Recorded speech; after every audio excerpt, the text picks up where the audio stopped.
Does everyone. me every time.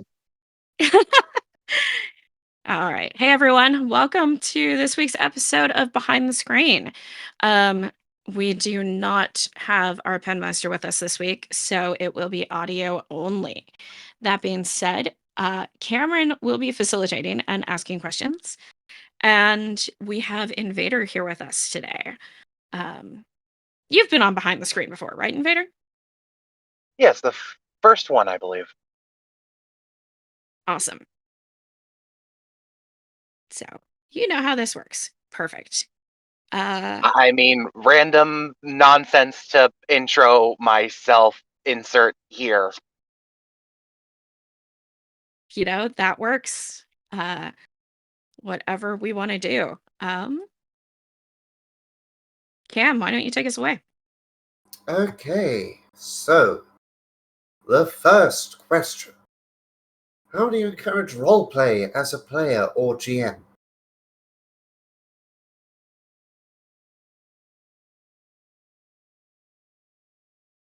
Oh, Well, as um, a GM, it's easy because you throw NPCs into the world and they ask questions, they do things that require interaction with them. Uh, and whether it's flat out roleplay of you're actually having the conversation or it's well, my character would do this or my character would say this. I kind of feel like they're the same thing.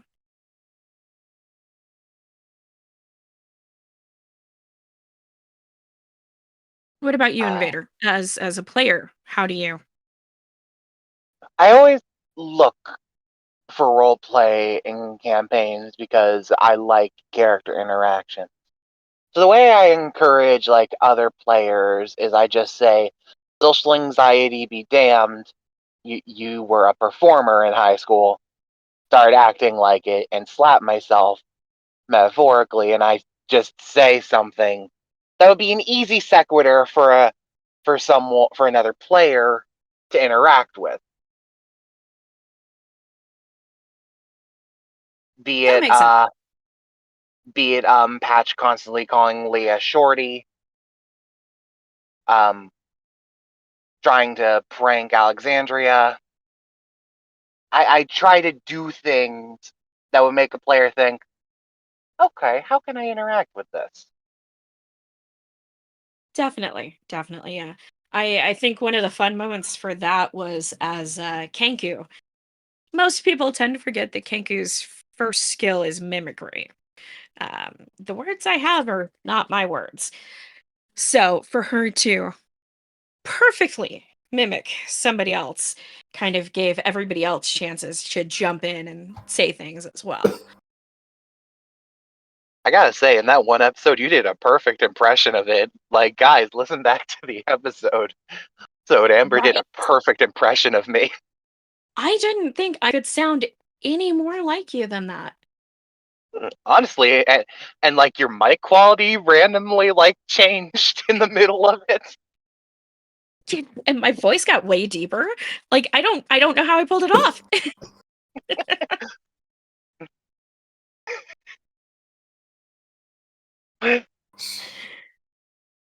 So, the next question I am going to ask you, lovelies. How do you keep things moving forward during a game? I think we all struggle with this one. I think for me it's again looking for opportunities during play for things to happen. And sometimes if things start going quiet or nobody's really doing anything, I'll just say, fuck it, I'm going to do this one thing, even if it's not the right thing to do, or even if I know it's a really bad idea. Honestly, if I know it's a really bad idea, all the better because it suddenly gets everybody involved trying to stop me. I'm the same way. I basically have if I start hearing dead air happen, I'm I just insert the Moon Knight comic, random bullshit go, and I try to do something incredibly stupid. That's kind of also the reason why in every session I start it all. Whenever Zane's like, "Would you guys like to introduce yourselves?" I say something majorly out of pocket because nothing gets the energy flowing like a good laugh. There is definitely that. I find that for those moments, I've swayed more towards I have started grabbing random languages and saying hi or bye in them. Um, but part of that is me as a person. I tend to be an intellectual and a linguist. So it's just a stupid thing I do that doesn't take a lot of brain power that early in the morning. Because, well, for me on the West Coast, we do record stupid early. Same here on the East Coast. I try to do some, much like my random non sequiturs. I try to do something that'll get people laughing. Like this one time we were having dead air in like a campaign I was a part of, and I'm like, okay, dead air in this party setting. How can I do this? Well, my character hates royals, and that royal is the king from his old country that screwed him over. I'm gonna try to pants him. Oh, that is awesome. I'm gonna try to pants him and then steal his crown during this massive party, whilst he's making an announcement to everyone on stage. Oh my god. Please tell me you succeeded. I succeeded 100%. That is amazing. And hell, I even got like one of my friends to join in to help distract him while I snuck up behind him and pantsed him. Those are some of the best moments, I think, when you can get other people involved in shenanigans that don't really have anything to do with the storyline, but keep the game moving regardless. It also helps build like the chemistry between your fellow players. Because like in my years I've noticed the better chemistry you have with a player, the better the role play is. Definitely, even if it's the type of thing where your two characters hate each other. It's still a type of chemistry, and it's still something that's constantly going to give you something to work off of. Um, I know the game I'm playing in right now, there's this one NPC that our cleric absolutely despises. And yet, my druid absolutely loves the NPC. So every time the name comes up, my druid is like waxing poetic. And the cleric's over in the corner just muttering about fucking Nagor. It reminds me of like a campaign I was a part of where I played a chaotic evil scientist, and I was in a campaign with a lawful good paladin. Oh no. The lawful good paladin hated him, and the chaotic evil scientist loved to fucking get him pissed off. I mean, yeah, that's At kind of your whole point is chaotic. any chance I got to interact with him, I would call him like degrading nicknames. I would like get close to him and be like, "How are you doing, Angel Boy? Good down there on the ground." I swear to God, Kelvin, if you don't shut up, I'm going to punch you. Ooh, that sounds fun. Thank you. Nice, nice. I think the best I can do is my characters have a tendency to adopt NPCs. A lot of NPCs. As a matter of fact, I made a friend with a giant last night. Mm, Yep, neat. hugged her and everything. Even gave her one of my feathers before I left.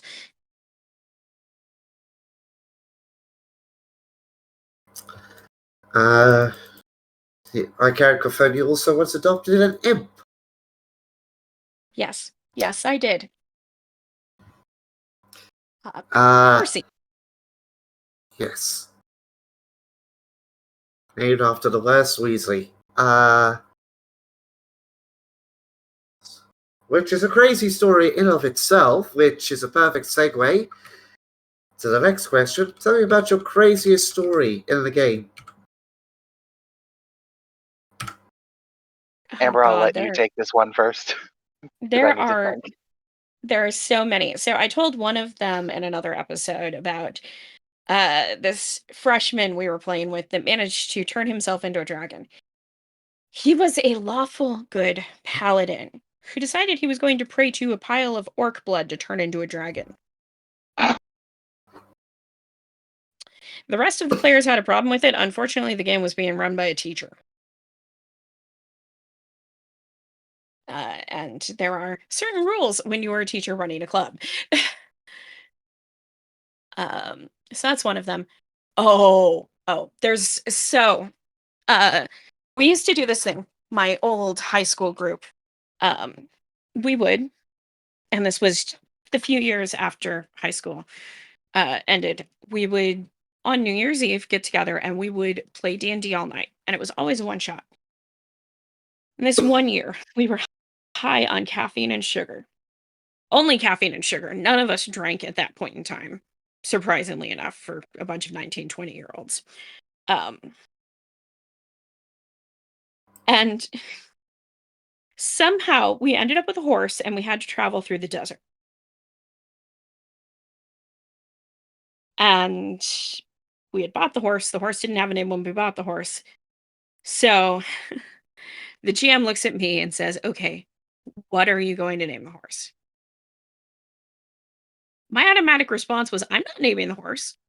We are riding through the desert on a horse with no name."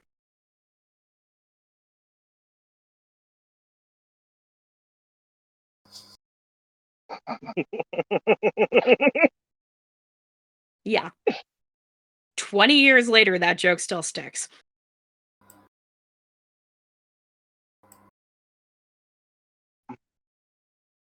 I'm trying to think. Because like I feel like I told this on an episode about like the Kraken story.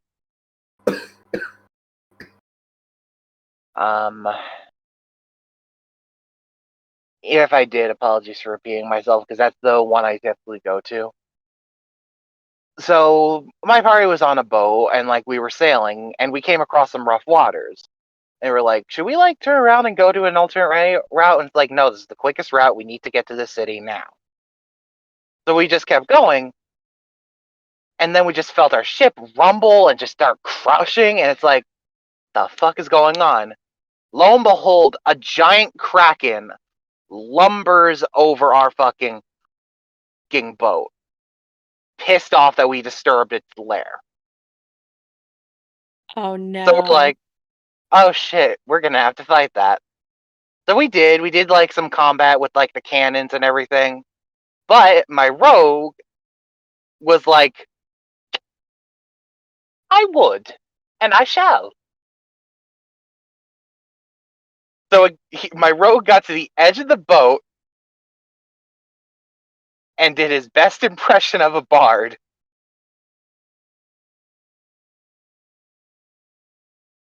He flicked his Every hair party should have back. support characters.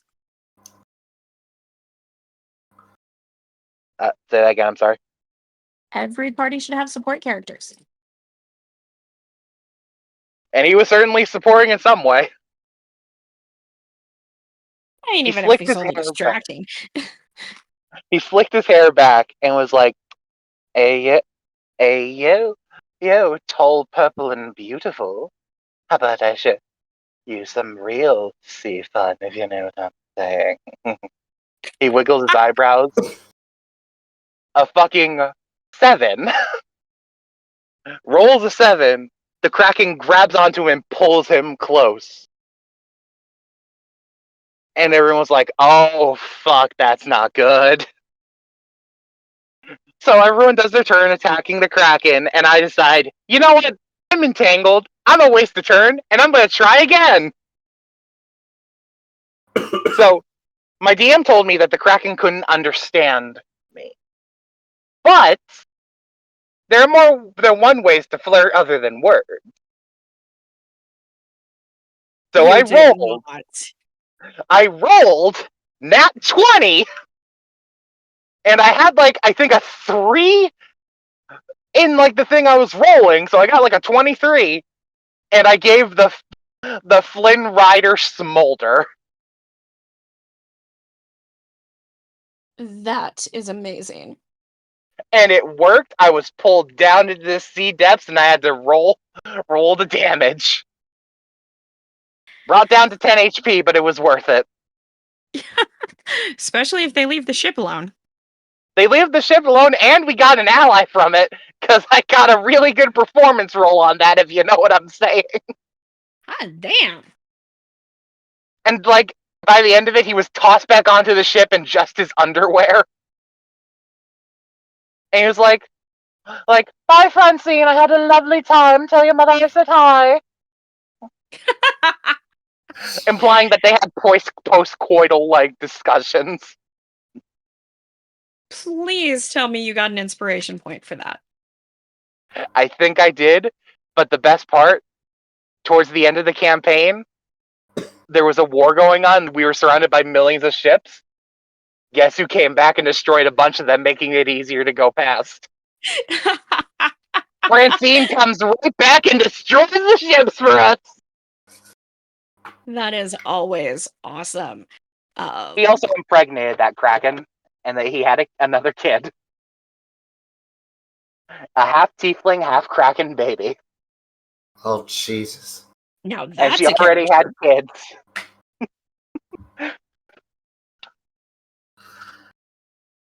That That is actually definitely a character. that is up there, and that actually brings me on to my next question very well, which is, what's your favorite thing about TTRPGs? I'm the Segway King, baby. I think for me, my favorite thing about TTRPGs is you can literally be anyone or anything and do anything. You know, regardless of who you are as a person behind the screen or behind the dice, as this character, you can live this entirely different life.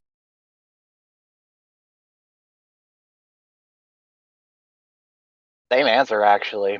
The fact that the TTRPGs are basically a power fantasy and you could be whoever you want, and, just do whatever you want. You could be the idealized version of yourself, or, like, do things you're typically too scared to do.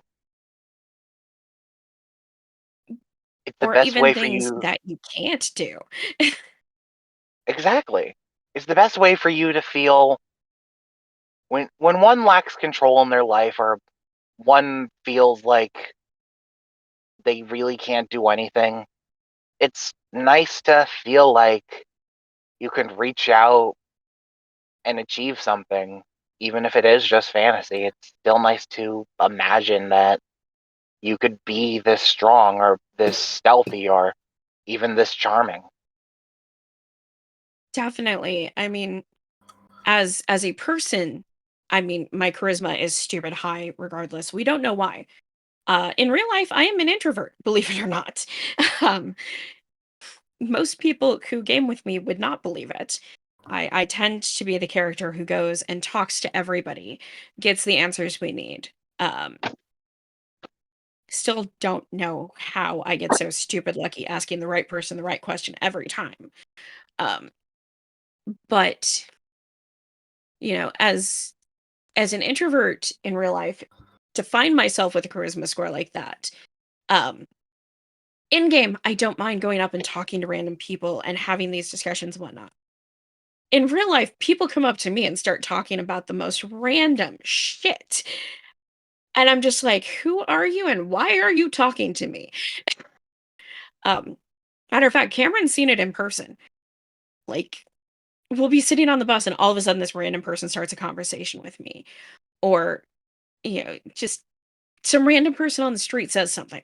Um, but also in real life, I am not a strong person. I am not at all a dexterous person. Um, I trip over my own 2 feet on a daily basis. It is a very rare day that I do not find a new bruise from bumping into a wall, a door, a table, or whatnot. And yes, people, I really am bumping into walls, doors, tables, and everything because my partner is on the other side of the world and would prevent me from doing so if he could. um, Yes. eh, so to be a person in game where I can dance and I can fight and I can do the acrobatic stuff. And also where I can do all of that stuff and not have to worry if it's going to be the thing that pushes me over to the edge of never being able to walk again, because unfortunately I am partially disabled. Uh, so being able to live that different life is really, I think at points in time, especially since my disability started, it has been a mental lifesaver. Oh, Yeah, we no have a different new answer. batch of questions coming our way. Yes. Uh, but go ahead and continue. In a Cam, these world ones are for Zane. Gotcha. in a world defined by fear, it's nice to go to a world, even if it's just for like an hour or two, where you're not defined by the fears that hold you back. I have immense social anxiety and stage fright. I might be loud, boisterous, and like loud and annoying on camera, everybody, but I'm complete opposite of that in person. Like in person, I'm like, I wonder what it'd be like to fuck a squid. In life, I'm in real life, I'm just like, yeah, can I get that to go, please? Like I'm the I quietest motherfucker you'd meet in real life. um I actually have my mic output boosted all the way so you guys can actually hear me. I am a very, very quiet person uh, in real life as well. And if I can avoid social interaction, I will.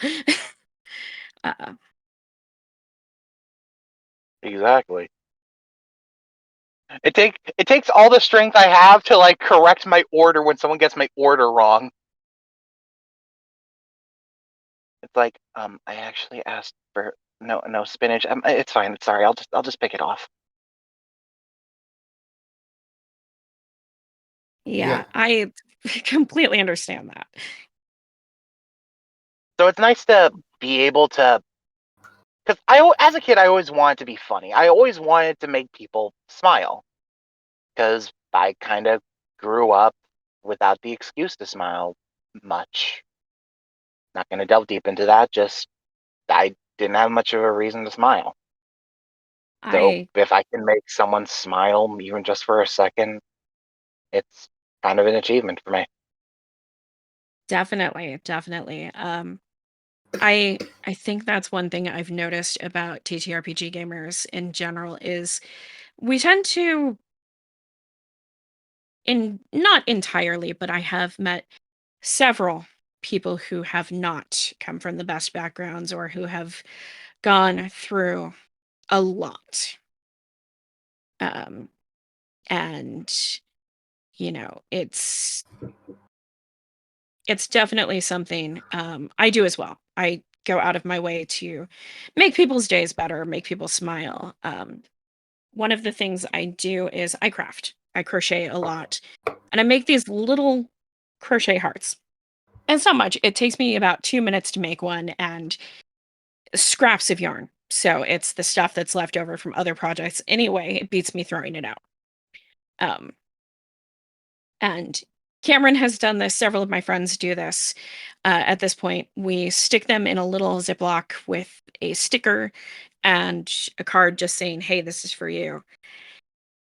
And they are currently spread all over the UK and the US, and even Canada at this point, I believe.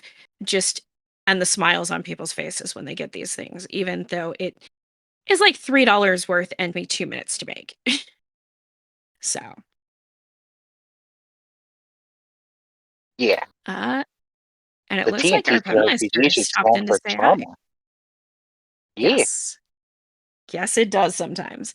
But yeah, it looks like our Penmeister stopped in to say hi. Hello, hello. Hello. How are you doing? I'm doing all right. How are y'all doing today? Doing okay. Just chatting. exactly.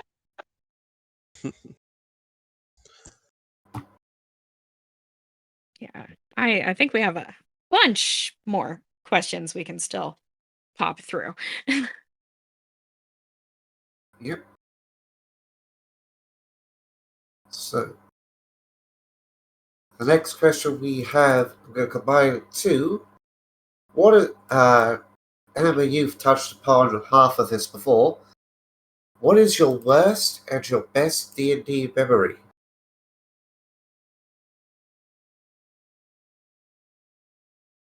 Ooh, there are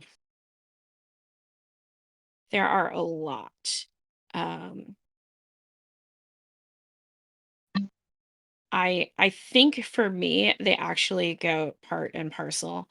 Um, we were in another episode talking to a guest, and we were talking about how, as a GM, they made both me and their partner cry several times in one episode or one session, and it was a really really good session. Um, but it was also one of those things where we lost several NPCs who were like our characters are really attached to. Um, so that was both good and difficult at the same time.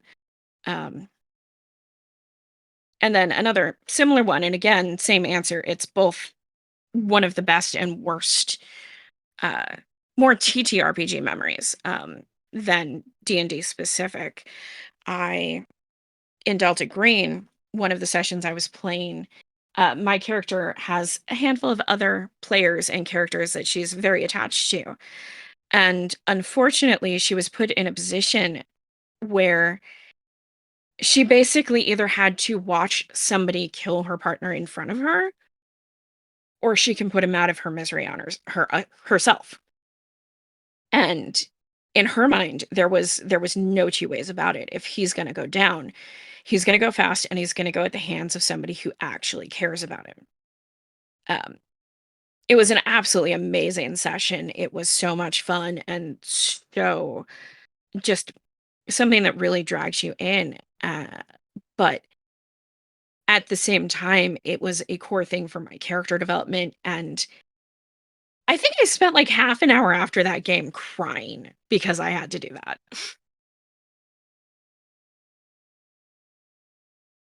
What about you guys?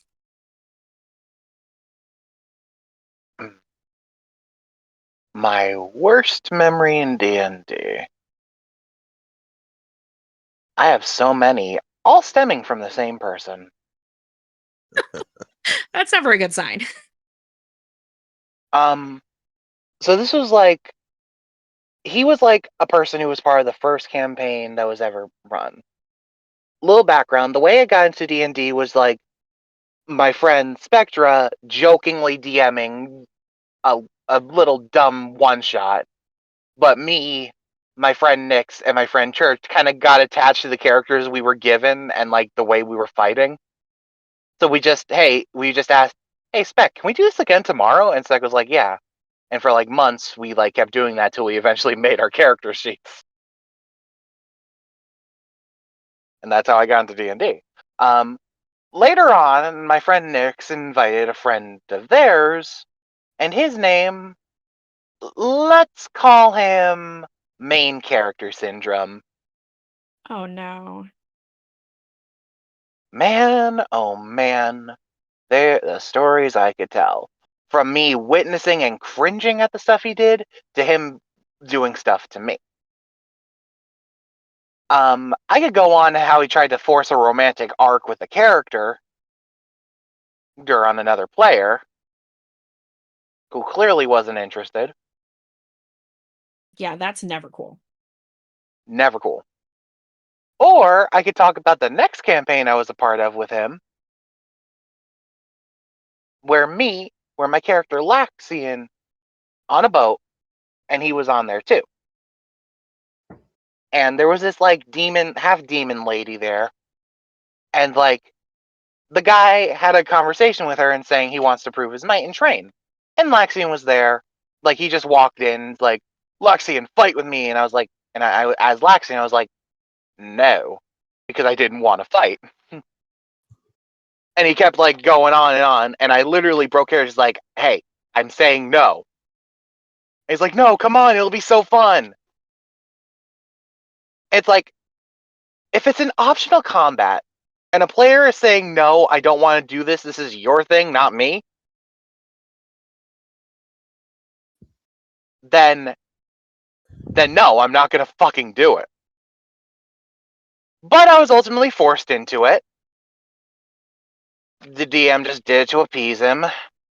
And I wasn't told that we were allowed to use magic, so I had my squishy level 3 rogue land a punch on this fucking 7-foot buff demon lady who we later found out was the daughter of the Sin of Wrath.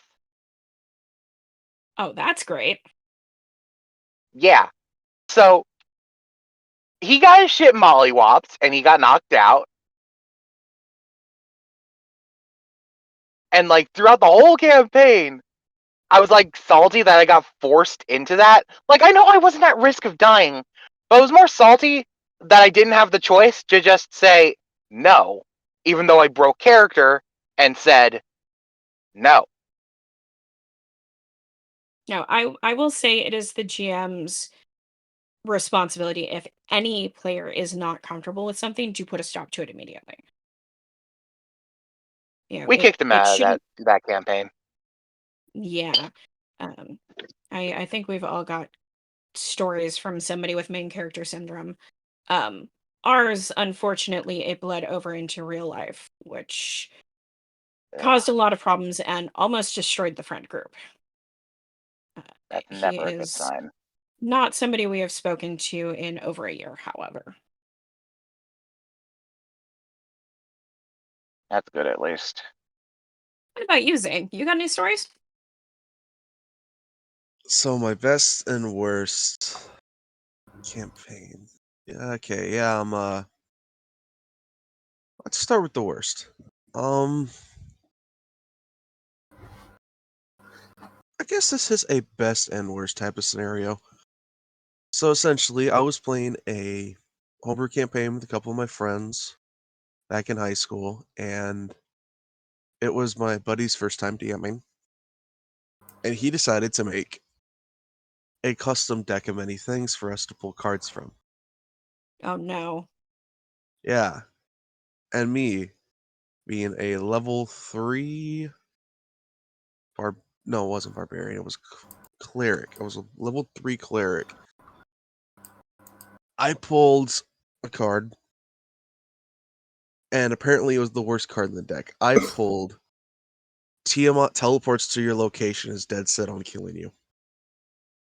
Oh Oh, fuck. no. Yeah. So essentially, it was probably the worst moment I've had in D&D for a while because, well, level 3 versus Tiamat, and everyone else You just don't stand ran. a chance. Yeah, everyone else just ran. But it was my best moment because I got to RP it. He gave me like 10 minutes to RP it, and basically I just started screaming at Tiamat that you can't kill me. Even if you kill me, even if you kill me, I'll come back to kill you. Shit. And essentially, when Tiamat incinerated me with their breath weapon,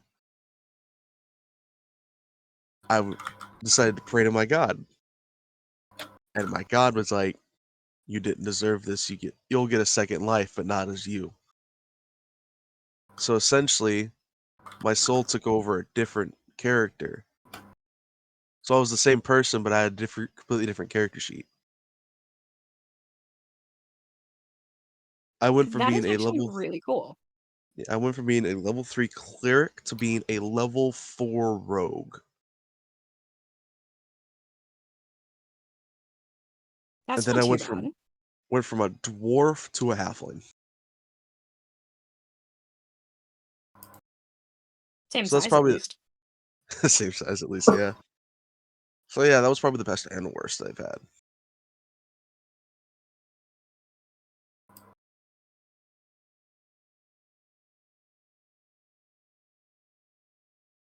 All right, Cameron, what's next on that list of yours? Okay. That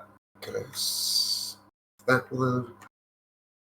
What's one piece of advice you'd give a new player or GM?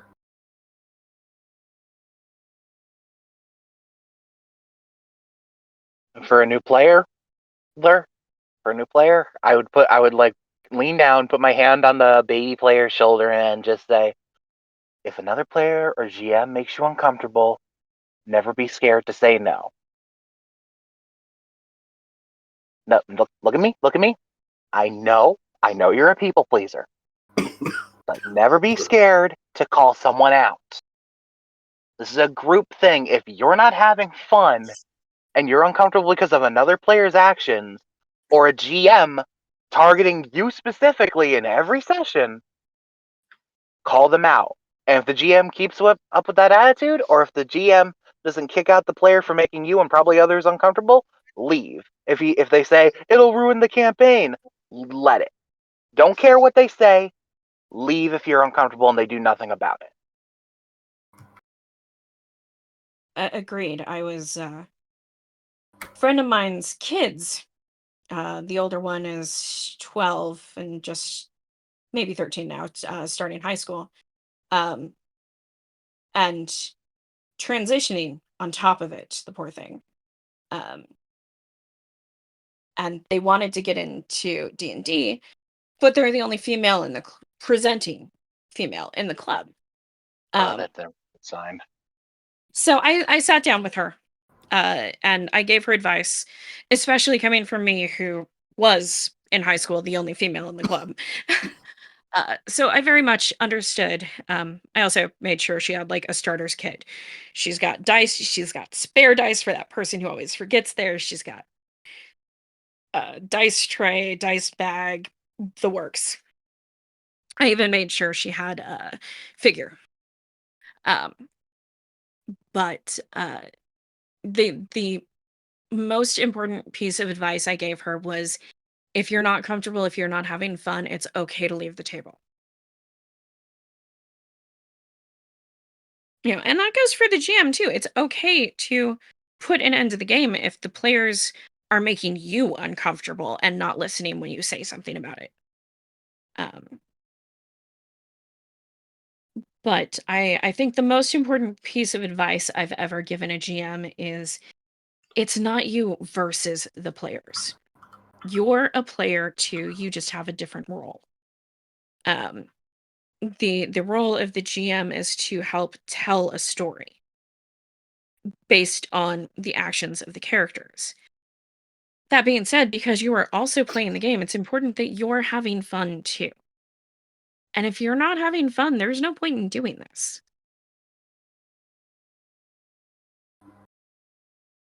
I think my piece of advice would probably be just start. Don't let don't let don't let your players' feedback mess you up, because you're just starting as a DM. So you just start. And if there's some negative things they have to say about it, as long as they're courteous about it, not being a total dick, take it in consideration and just start and work on it. Because let's be honest, you're not gonna be amazing the first time you DM. You gotta do it and just improve. So that'd be my piece of advice. Just start. I can definitely agree with that.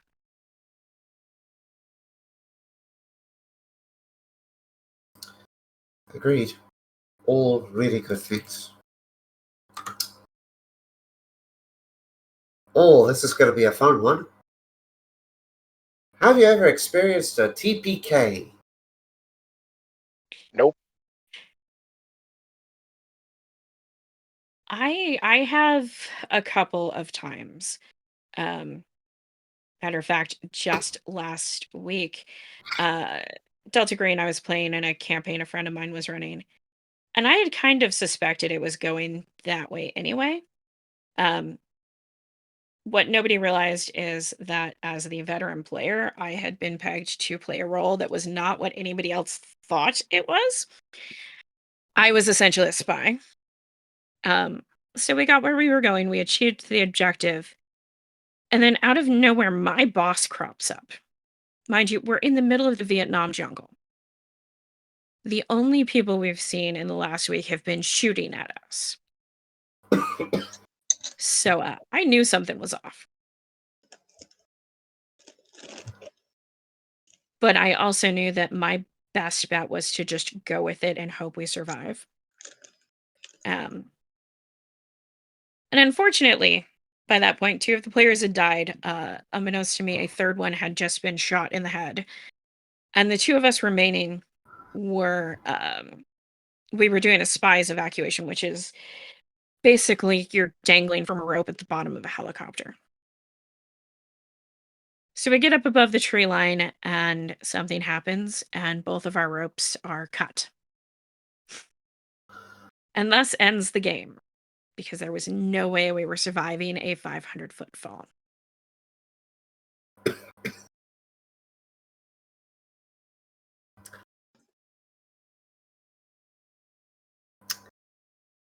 I've never suffered a TPK, but I have suffered a near TPK, where only one player survived.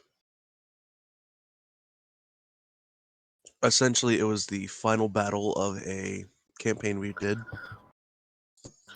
and we were all facing a lich. Like that's not like that's unique or anything, but yeah, we were essentially trying to stop this lich from taking over the world, yada yada. And it was a really hard fought battle. My character was the first to die, and then it was 2 of my buddies, the same turn they died. And then my second to last buddy died like right before the last guy got the final hit in to kill the lich. Finally got the phylactery because he had to break through a ward, and he had to roll every turn, and we were basically protecting him from getting attacked while he was breaking the ward to get to the phylactery. So it was a Pyrrhic victory, but that was the closest thing I've had to a TPK. I think if you play long enough, everybody's going to get at least a near TPK, if not a TPK. Yeah, It's definitely. just part of the game. That was my second campaign. I mean, one of the things I've learned is, it's fun to get attached to your characters, especially if it's somebody you've played for a long period of time. But always be prepared to lose them.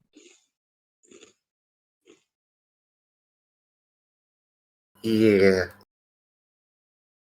I mean, why do you think I go have a mentality when I do something stupid as patch? It's like, if I die, I die, and I died for the lol. And yet you have me saving your ass. I have you and Repeatedly. Leia saving my ass too every fucking chance you get. Spoilers! Oh, no, that episode's out. Oh, I thought you were talking about episode 6. We were talking about the bandit camp.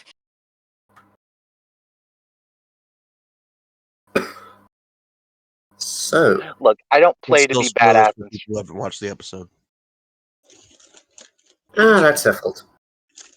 True. Speaking of the bandit camp and saving people, TPKs, what's your favorite monster?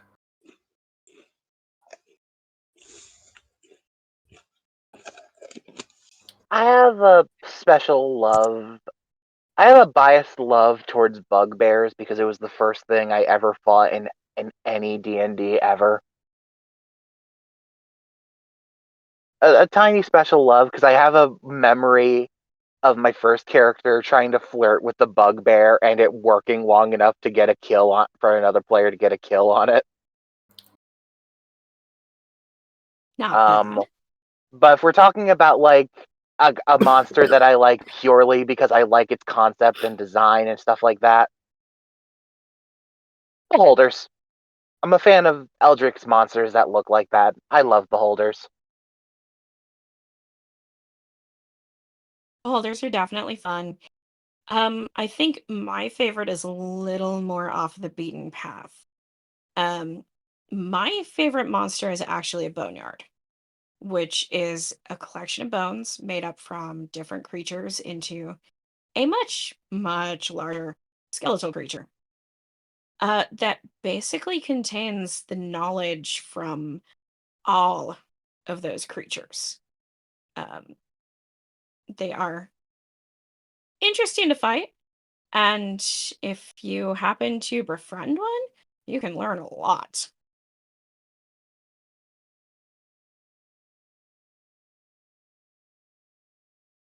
I actually haven't thought on this before. What is my favorite What is my favorite monster? I guess it would probably be.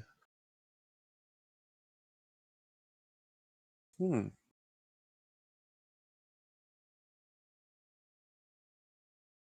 I mean, if we're talking about to throw at my players as a surprise,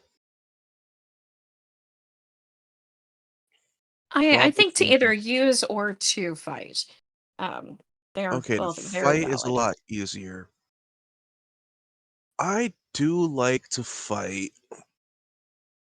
drakes. Those are always a fun fight. And especially at lower levels. But I'd have to say my favorite monster would have to be a champion.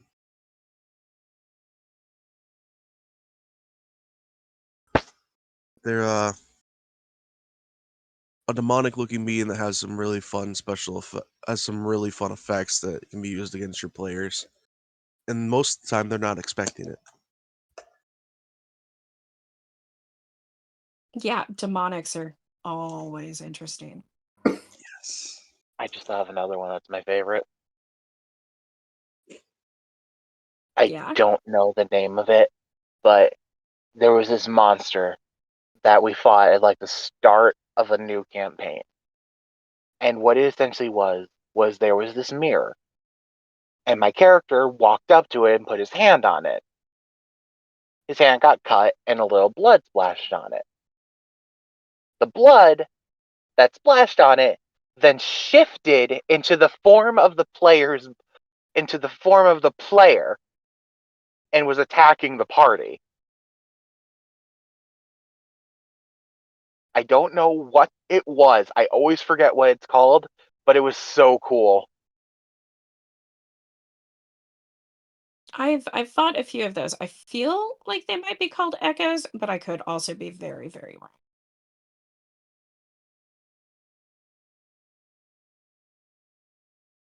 I don't suppose either of you knows. I'd have thought maybe that's like a doppelganger almost. Maybe.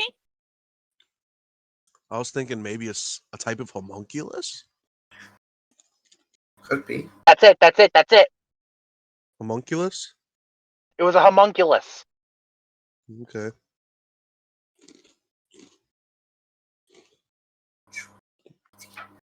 Nice. I actually have an answer for this one. I'm unoriginal. I like vampires.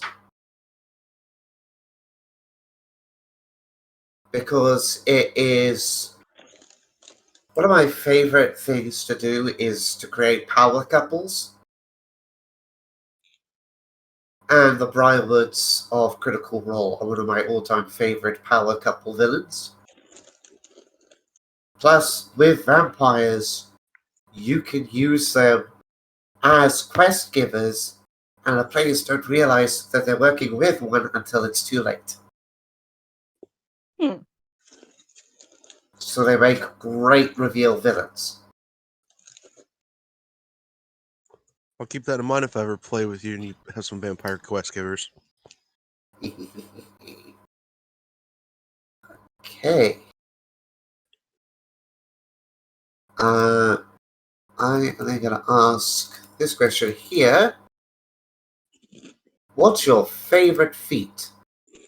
That's FEAT.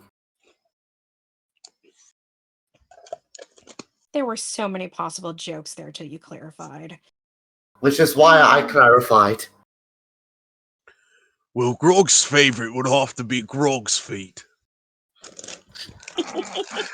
Leave it to the I would half-orc have that to say can't bird spell.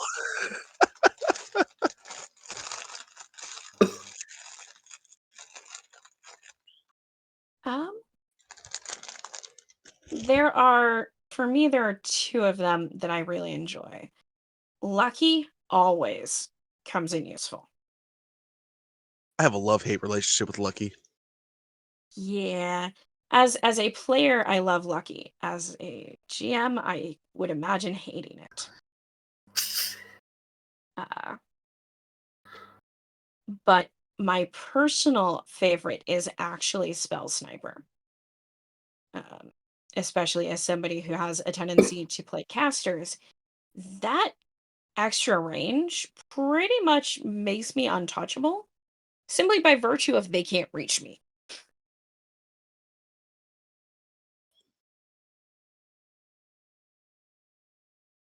I don't got one.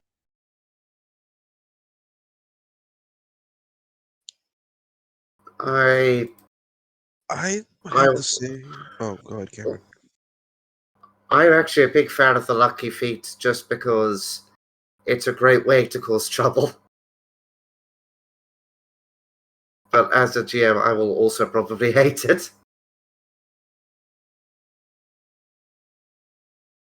I'll, my favorite feat, I've mentioned Lucky. I have a love-hate relationship with that one. My favorite one probably have to be the Gunner feat for the Ranger.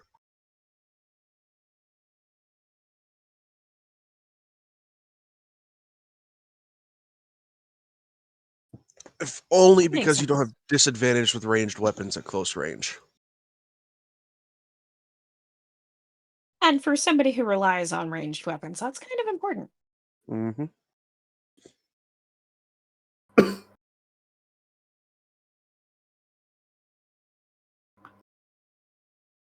Uh,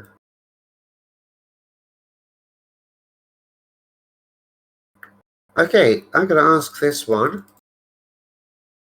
I initially planned not to, but I thought simply. I thought this. I think this will. For our current DM, they'll have to probably use a slightly different character, perhaps to avoid spoilers. But what's the inspiration behind your characters?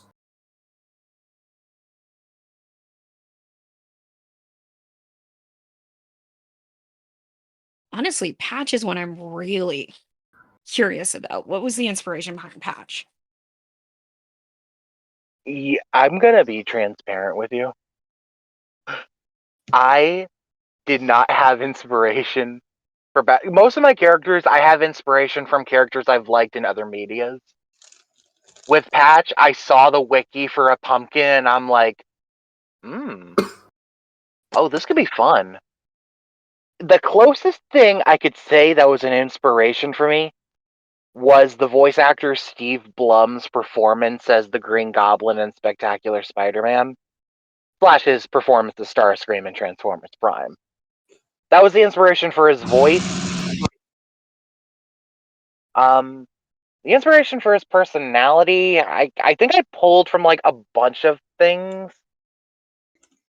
I knew when I thought of him, I wanted him to be like a trickster, kind of like a like. Oh, fuck! I remember what the inspiration was. Fuck. I pulled. I thought of Patch before I saw this video, but when I saw this video, it made me think exactly how I wanted to do his personality. Whilst I was making Patch, a YouTube animator by the name of Daria Cohen released the latest episode of her music video series Vampire, based on the song, and that this episode was based on the song "Raised by Bats" by Voltaire. In that animatic, a vampire is thinking about how much he loves being a vampire, and how as a child he really didn't have much to him. They pushed him down constantly, and he ran away, and he got turned into a vampire, and now he's out here living his best life. That is where I got the idea of how I wanted to handle Patch's character, where as a kid he didn't have much love. No one cared about him. He was just a misunderstood kid.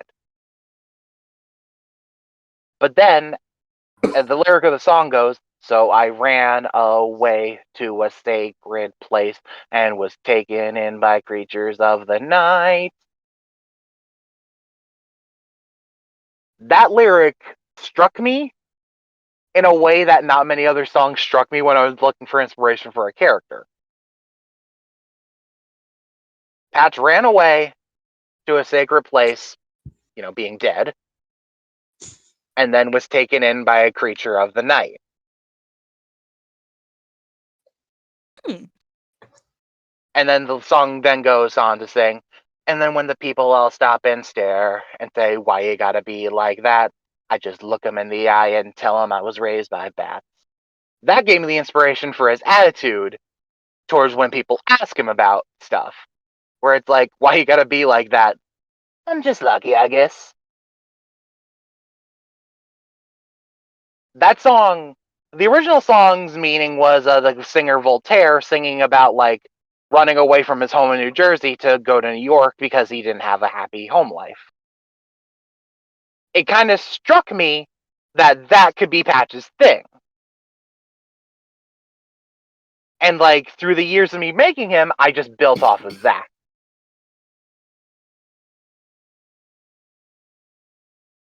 That and I like pumpkin-headed characters, so it was kind of easy to like think of where I want to take his character. Nice.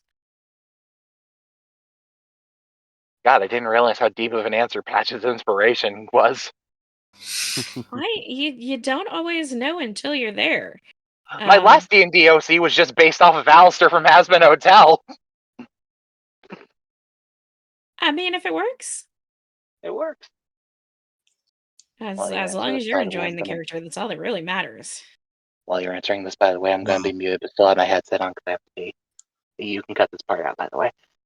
Okay. When it comes to a character I've created for a campaign we are about to do, actually, this is a little bit of a promotion plus this explanation. We are going to be doing another campaign coming up soon. Get ready for it. I've made a character for this campaign, and because of what he has two personalities. One of them is actually loosely based on Alistair from Hazbin Hotel. So I kind of find that funny. Nice. And the other part of him is more based on Nimona, actually. From the Netflix movie Nimona? Yeah, from Nimona. Yeah. And essentially he's a rogue, so he has this second face, quote unquote. And that second face is Alistair. Basically his Alistair personality. And his real personality is more like Nimona.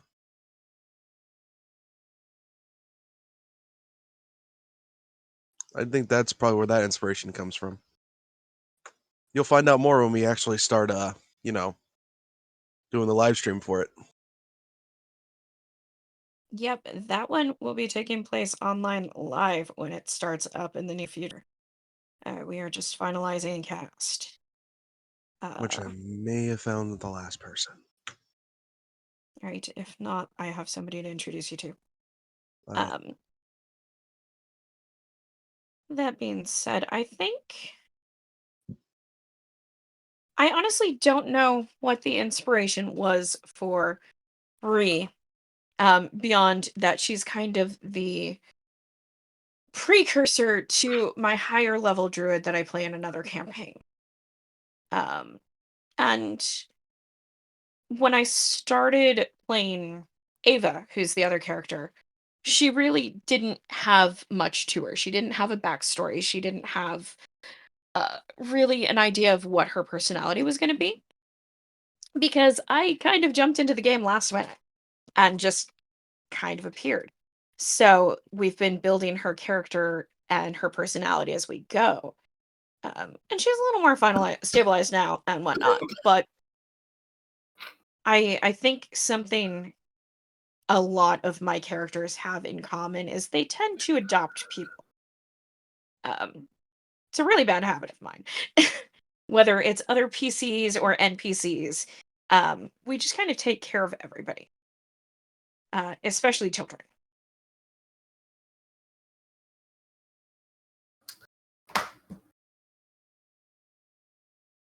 Always a good way to do that.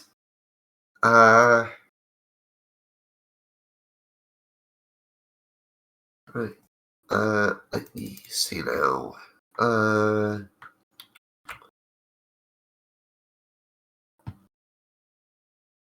I think this is actually time for a good question from over here.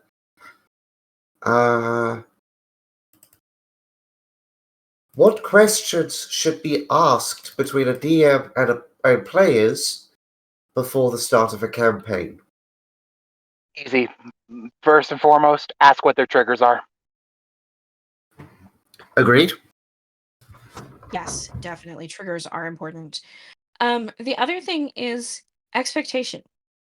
You know, is this a storytelling game? Is this a hack and slash game? Is this a puzzle? Because like I said earlier, everybody's playing. Everybody should be having fun. And if you're a person like me who prefers puzzles and stories, and it's really just a dungeon crawl where you're constantly in combat, it's not really something I'm going to enjoy. So I need to know that before I even get involved. I Kind of the think a reason why way I like how Zane then did his like announcement is ask for like players where it's like this will be role play heavy, so I'm looking for players. It's like that's what I'm looking for. yeah, when I posted the ad on Roll20, I mean not on Roll20 on Reddit. Hey, this is going to be slightly roleplay heavy. I would like players interested in roleplay. And yet I still got players not interested in roleplay when it came to interviews. The heck? I also got people who were interested in being recorded. But this Even though is. you explicitly stated in that original post. Yes. I think people don't actually read the headline. They just reply to everything saying looking for players. As long as it says free. Yeah. Which that I can understand. This whole recent thing of paying GMs to run games baffles me. Especially as an older player and an old school player. That's not something we ever Where the did. DM's payment was maybe a pizza where everyone got to eat while they were playing during break. Yeah, like DM runs the game. Somebody else hosts, somebody brings drinks, somebody brings snacks. Yeah. I saw I so many of those. Sorry, you go. You go first. Sorry. I'm sorry. I am volunteering to run for a local board game cafe, and they're giving me a hot meal and a drink. Which is all I would ask for if, in that regard, is can I get some free food as a GM? Mm-hmm. And I mean, if you're doing this specifically for an establishment that serves food, that is more than reasonable.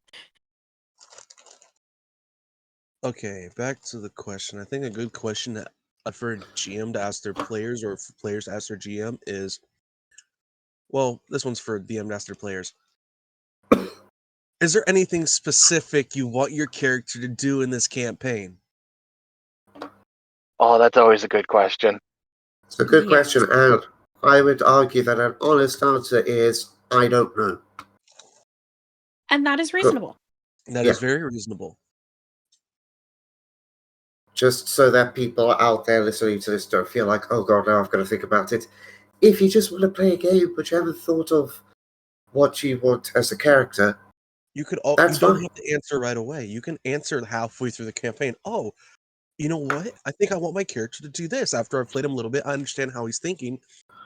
Maybe this would be a good way to take it. or take her, or take them. I'm gonna give an I've got example on that to make players who are still nervous feel a little better.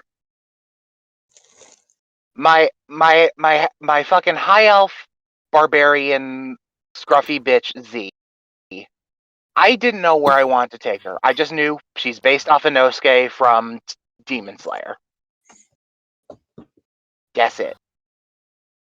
And it's like I played her as that. I played her as like a loud, abrasive dummy. But then I like thought about more. The artist who drew her gave her a scar in her chest. I was like, okay, how would she actually get that scar? I was vague as hell about it when someone asked. And it's like the moment you start getting connected to the characters and start thinking, huh, why would they do this thing that I just randomly did? That's when you start to piece together where you would want to take your character.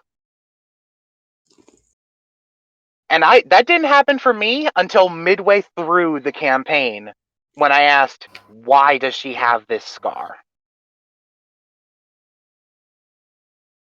So hell, you can not answer that question at all. Oh, you'll just come across it naturally. Just let it happen. Let it happen, dogs. Like it'll just happen. The moment you ask yourself a question, like it could be something totally random you did in one session. It's like, okay, but why would they flip off a royal? Or why would they want to trip this old person? Or why would they growl at someone with that kind of voice?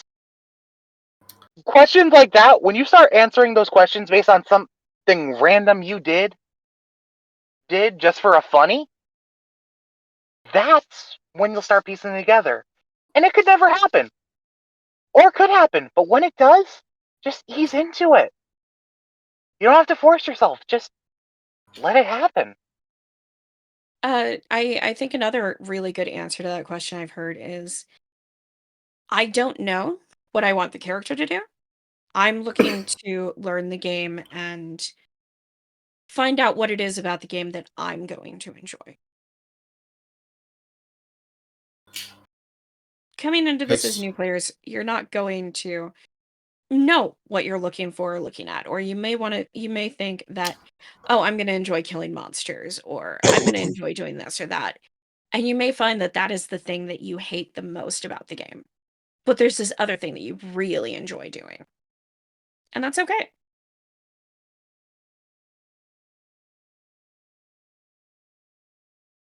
yeah. As an example that I know of with regards to just harking a little bit earlier back to what Invader said, I know for a fact that well, I've heard reported that referring to Critical Role, Tanis and Jaffe apparently when he created his season 2 character Mollywalk, minor spoilers ahead for the character in season 2, he said to Matt Mercer, I'm a purple tiefling, I woke up in a ditch, I've got no memory. That was literally it. And that's it. There were great plans put in place. And we had a wonderful campaign as a result. So it is entirely fair that you go, I don't have an idea. Because the story will discover it, and as Amber said, if you are a new player, you'll figure out what you like.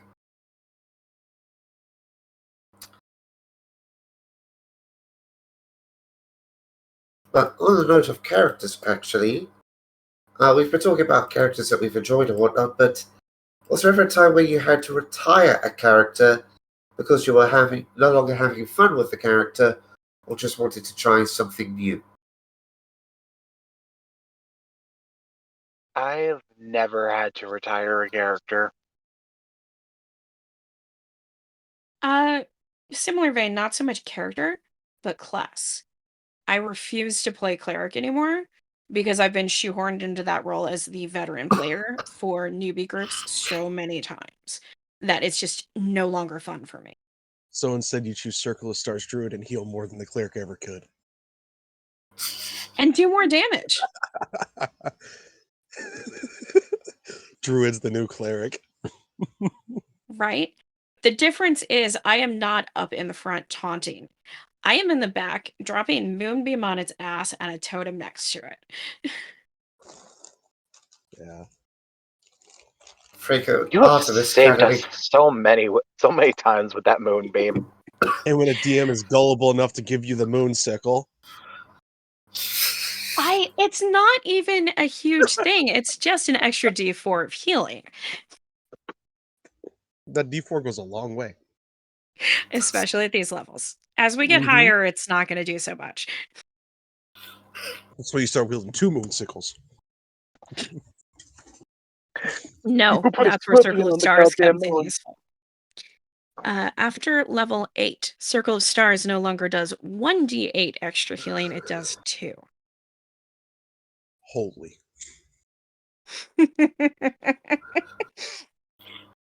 What level did you say?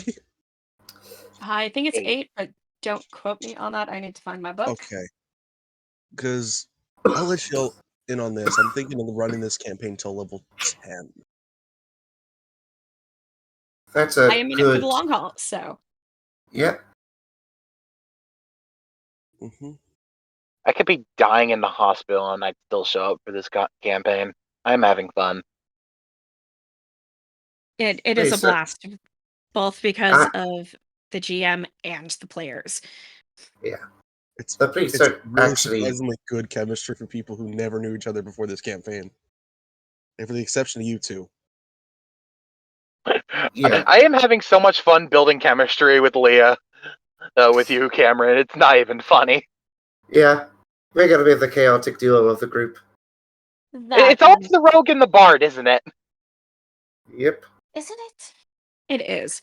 I will say this, Ree absolutely adores Patch. Thank you. I think all the players either grudgingly respect or adore Patch. At least the characters. Because we all know Q respects Patch. We all adore him. I'm pretty sure Alexandria is actually more indifferent with him. And Karma, there is some respect there. At least that's the vibes I'm picking up off y'all's characters when it comes to. Sitting here looking for my Tasha so I can get the answer to that question. It's sitting under my laptop and right in front of me. Oops. Well, I'm glad you Uh, guys like to play off of Patch. That makes me really happy. I spent like 2 years making him, so it makes me really happy people seem to like interacting with him. Yeah. Okay. I will Yeah, say for me, okay. I have had one character I've retired in basically all the games I've played. Which wasn't even D&D, it was Delta Green. And then I made him the freaking G-Man of all my Delta Green games. Sooner or later, he will be popping up again for a Delta Green one-shot. Yeah, Uh, I've retired a single character. Story reasons, he was missing his family and he didn't want to be out of entry anymore because he felt like he's missed enough of his family's life. The real reason is I got bored of playing a dwarf cleric. Don't get me wrong, it could be overpowered, but it isn't fun for me. I will never play a cleric again. Unless it's like a newbie group and they need someone to teach them, hey, you need a healer in the party. Yeah. Yeah. After And if not a having healer, run y'all all need to be fucking tanky. Yeah. also Go ahead. Sorry. word of advice to new players, don't run away from the healer.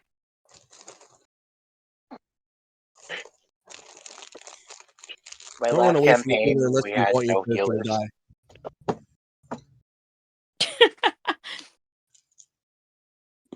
Yep, I give them one warning. If they run away from the healer a second time, well, your death is on your own head because I am not chasing you.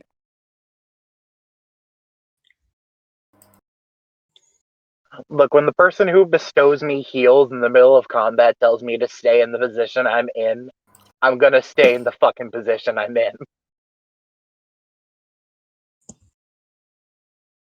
Or at least within a given range. 60 feet's a good range to stay within the healer. Yep. Until I get Yep. spell stopper. Then it's not going to matter. So That's this is an Sorry. Go ahead. No, you say this last bit, and I will go to the next question. Okay, so Amber, that's when the GM starts doing multi-room battle maps. Yeah. So, So here's a good question. Where do you draw the line when it comes to how brutal an encounter is?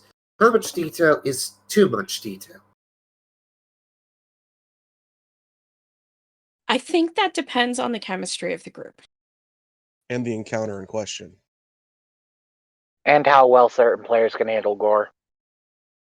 Yeah, definitely. I know. I, as a player, have no problem at all with gore.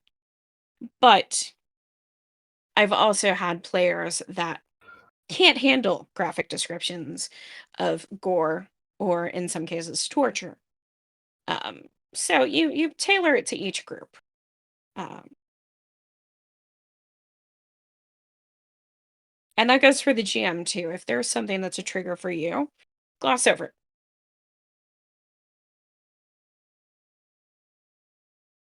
Like, I can handle, like, a tremendous amount of gore. Like, if I'm going, oh my god, I'm not triggered. I'm just like, holy shit. Because I like artistic gore. Is that why you muted up episode 1 after your intro? Actually, no. The only one that really had any gore was Lia's. Yeah, I was still, like, you know, trying to gain my footing playing as the character.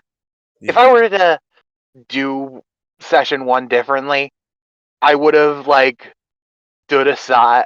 I would have been like, I would have actually described him, like, tearing open the bodies and burning down the people. Maybe Got it. one of these days we should do one-offs with everybody's backstory, like a different episode for every person. That would be fun. That would be, but scheduling would be a pain. There is that. It's already a pain to schedule. Well, normally. We're actually having our first one shot this Tuesday because one of our players can't make it. That's okay. They're bound to happen. Yeah. But the fact that we've been consistent this much. 5 weeks in a row. I was surprised. We beat the Especially with a group like this where almost all of us came into it for the first session not knowing each other. Yeah, and one player being Australia and the other in England. It's like, holy shit. How'd we do this? I will say for me personally, when it comes to gore, I do like 90s TV show levels of Cut to gore. black. Yeah. Like, I will not show torture scenes or stuff like that. If there is blood, it will be spilled because someone got cut. So, you know, when the major character falls and you see blood dripping out the corner of their mouth, that's as far as I will go generally. And if somebody's like, can we not do that? Cool, no problem. For me, I try not to describe torture scenes because that does make me uncomfortable describing them. but I have no Same. problem describing the aftermath of a torture scene. Because I don't feel comfortable role-playing as a sadistic monster like that.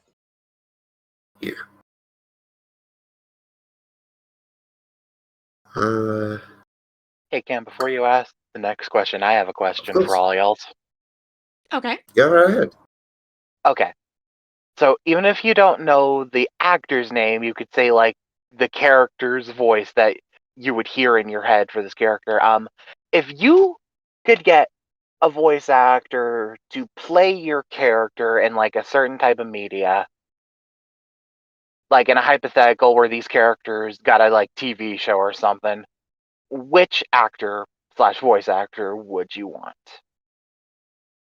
Like, who's the closest voice in your head when you think of this character talking? You can even This- say yourself if you would want. This particular character? Liar? Any of your characters really, but if you want to go for like the session specific pick, go for it. I think just to give her a break from being the bad person, Maggie Robertson. I think for me, my main Delta Green character would, surprisingly enough, be Reese Witherspoon, a la Legally Blonde, with just a touch of Southern in her. Brava. Love the casting there. I have no idea who the character is, but I love the casting. I love the casting. I know who she's talking about. That is really good casting. And for the type of characters I play, like Reese Witherspoon is perfect. You do play a lot of Reese Witherspoon-esque characters, and that is a compliment, by the way. Thank you very much. The absolutely sweet, adoptable, I will take care of everybody until you piss me off and then you're fucked. That's when the Chicago Reese Witherspoon comes out. Yes, it does. For me, I already said who Patch's inspo voice was, so it's kind of obvious. I'd go for Steve Blum of Cowboy Bebop fame for Patch, because he has the exact voice I hear: the rasp, the deepness, the maniacalness. I honestly thought you were going to say Heath Ledger's Joker. If I'm gonna get any Joker voice actor to voice Patch, I'm gonna get Mark Hamill. That's a really good one, too. Mark Hamill could also work. So instead, I'm gonna go for another one of my characters since, but it's obvious who I get for Patch. My chaotic evil scientist, Calvin. He had a very high range, sounds like he's always laughing type voice. So if I had to get anyone,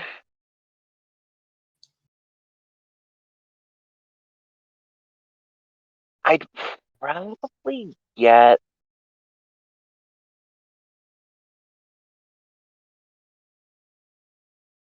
Honestly, from your script description, he kind of sounds like that guy who plays Lucifer.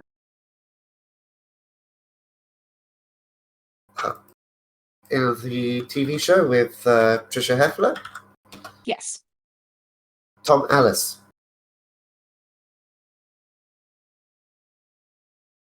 If I I heard was his thinking- voice, I'd probably agree with you. But what about you, Cam? I was actually thinking of Jack Black, genuinely. Maybe, but Jack Black. I would have to hear Jack Black giving his honest attempt at a British accent. Oh, How about Cillian Murphy? That would be good. Timothy Spall, Who's- maybe. Who do you hear as the voice for Laia? Maggie Robertson. Right. Yeah, I the love lady Maggie who Robertson. voices Lady Dimitrescu in Resident Evil 8, and Orin the Red in Baldur's Gate 3. Which is why I said I'll finally give her a chance to be a heroic character, even though, technically speaking, Lyra is lawful neutral, lawful evil.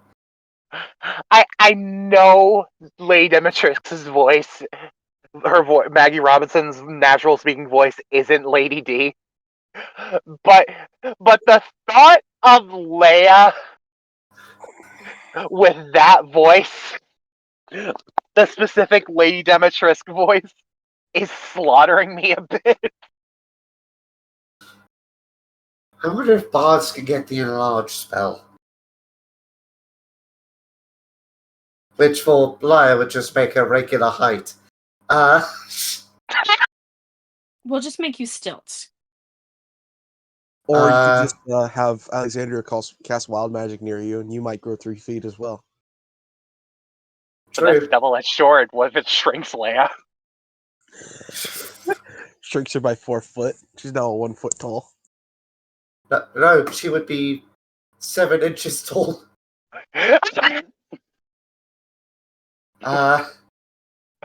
Maybe it's better if we don't risk that. I still find it funny that Patch is no longer the tallest in the party. Right? Because Alexandria is over 8 foot tall. Okay, we are coming close to the end now. I'll In be a honest. previous... Oh, sorry. Sorry? In a previous in a previous one of these, I asked Amber this question. But I'm going to ask you two, Zane and Invader. Why does the alchemy jug produce 2 gallons of mayonnaise as one of its options? Do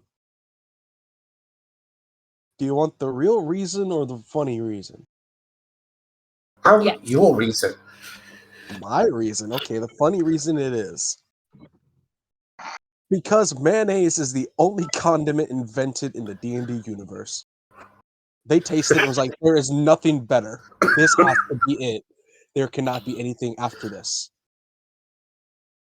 Dear God, he's right. What were the D&D universe people? Full just all white people who like mayonnaise? It's the Japanese mayo, though. It's the good shit. Oh shit, it's Kewpie mayo? Yep. At least in Why my didn't you head say it is. anything sooner? At least in my head it is, so. You know, I make fun of white people for liking mayonnaise, but I put mayonnaise on fucking everything. I've actually not eaten mayonnaise in years. I even put mayonnaise on my hot dogs. I'm not sure how I feel about that. I've seen that advertised. I avoided that. You're from the colonies. I remembered that. Yeah, that's disgusting. Although, It just makes it a creamy dog. I'm closer to Chicago than you are, but I think that's disgusting.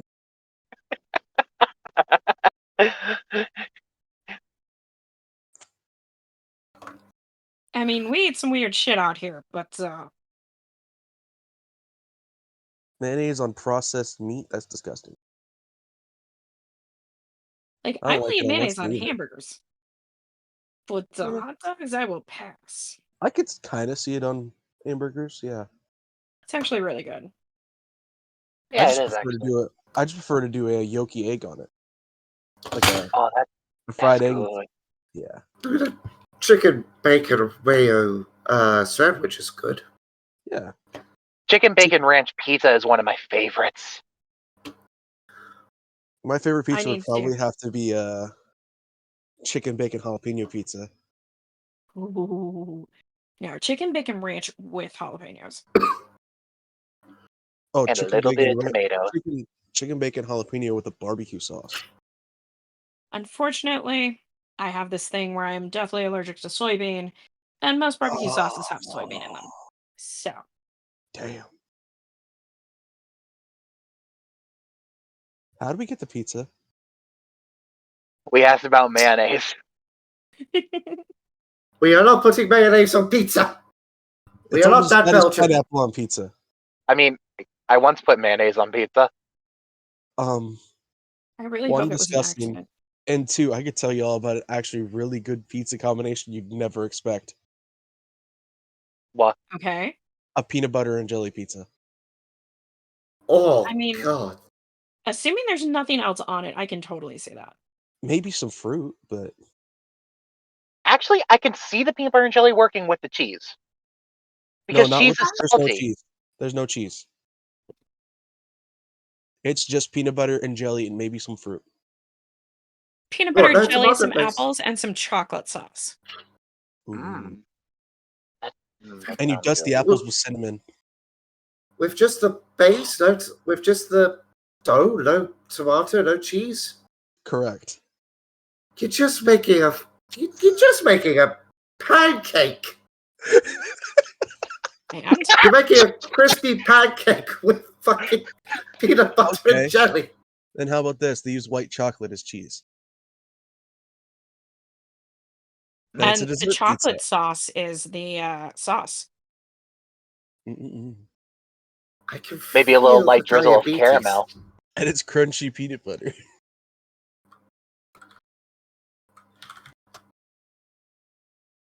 You know what would This be is a I really would good go for combination? creamy, but you know. I This mean, is reminded me these of peanuts that are getting sandwich that toasted killed while they're being Elvis. cooked, so it actually is pretty good. The You sandwich know, did not kill Elvis. And also, Nutter Butters are amazing. Yes, they are. They are the best damn right they snack are. out there. Actually, cosmic brownies are the best snack out there. I will fight people on this. No, it is Nutter Butter, and you can quote me on that. Why are we not eating chocolate cupcakes, people? Because I'm not a big fan of chocolate. What I is like wrong with you? I like chocolate, but like cupcakes are like not the go-to thing when I go My to Target palate and buy can't something. handle really sweet things. My palate cannot handle Ah, really sweet things. that's fair. I can barely handle red velvet cake. Ew. Oh, Ew. red velvet cake's the best cake in the world. Yes, it is. I had it for my birthday. A I big ass actually can't fucking stand cake. red It was velvet. fucking. My birthday cake was 15 inches by like 9 inches by like 4 inches. Damn. Did you know Speaking of what which, makes red velvet cake belated red happy is the birthday needles? to our penmeister. Yeah, Grazie, happy birthday, dude. grazie, grazie. It's been 9 days, I think, now. Well, Yeah. it'll be longer than that before our fans hear it, but still.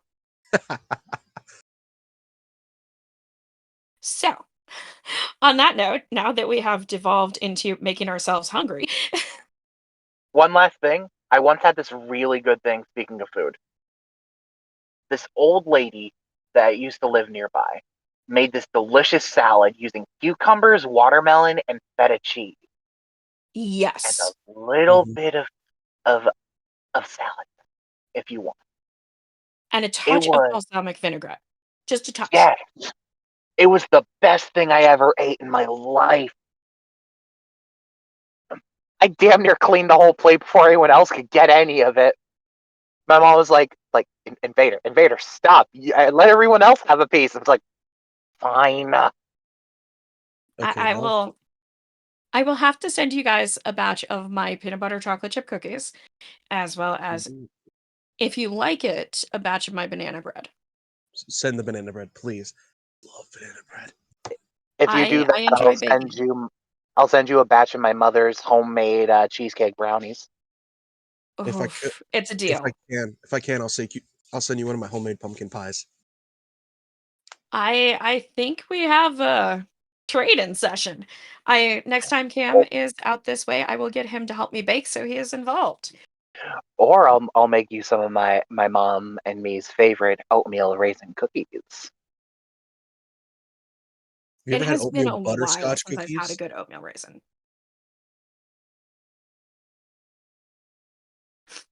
But before we devolve any further, um, any last notes for our session? Beef tongue quesadillas are better than they seem. They are amazing. Um,